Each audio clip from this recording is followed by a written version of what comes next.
శృతి మించిలా నన్ను మై మరపించకలా తడబడి తల వంచిలా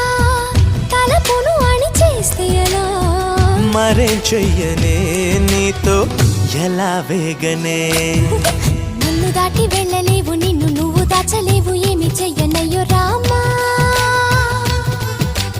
ఉన్న మాట చెప్ప నీవు ఊరుకుంటే ఒప్పుకోవు ఇంకలాగే సత్యభామా అనుకున్నా తప్పు కదా మో మాట ముప్పు కదా మనస